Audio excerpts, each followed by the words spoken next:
ఓం నమో వెంకటేశాయ. ఇప్పుడు మనం శ్రీమద్ భగవద్గీత 18వ అధ్యాయము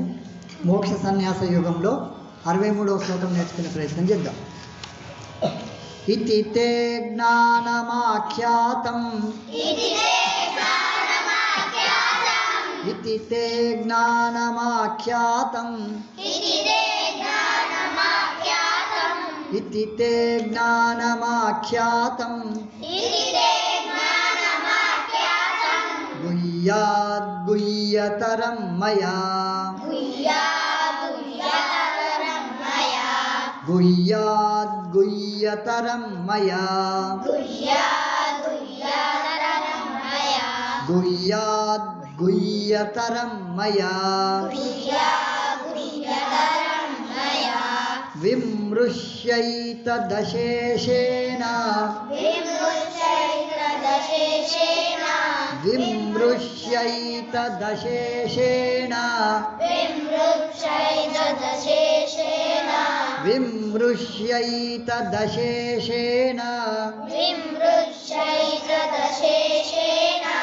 यथेच्छसि तथा कुरु यथेच्छसि तथा कुरु यथेच्छसि तथा कुरु इति ते ज्ञानमाख्यातम्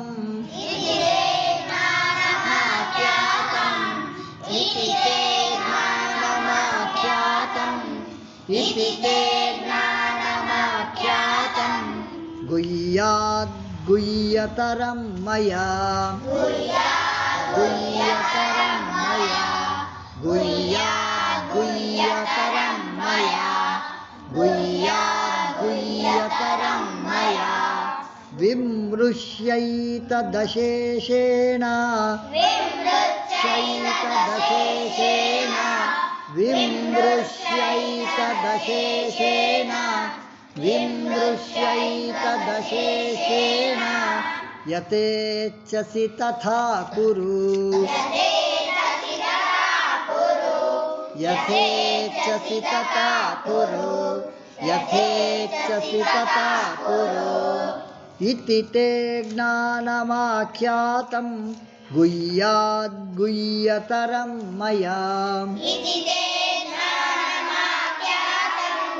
गुह्याद् गुह्यतरं मया इति ते ज्ञानमाख्यातं गुह्याद् गुह्यतरं मया इति ते ज्ञानमाख्यातं गुह्याद् गुह्यतरं मया विमृश्यैतदशेषेण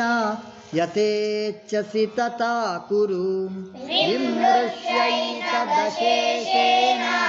यथेच्छसि तथा कुरु विमृश्यैतदशेषेण यथेच्छसि तथा कुरु विमृश्यैतदशेषेण यथेच्छसि तथा कुरु एक दो इति ते ज्ञानमाख्यातं गुह्याद् गुह्यतरं मया विमृश्यैतदशेषेण यथेच्छसि तथा कुरु एक दो इति ते ज्ञानमाख्यातं गुह्याद् गुह्यतरं मया विमृश्यैतदशेषेण यथेच्छसि तथा कुरु एक दो इति ते ज्ञानमाख्यातं गुह्याद् गुह्यतरं मया विमृश्यैतदशेषेण यथेच्छसि तथा कुरु।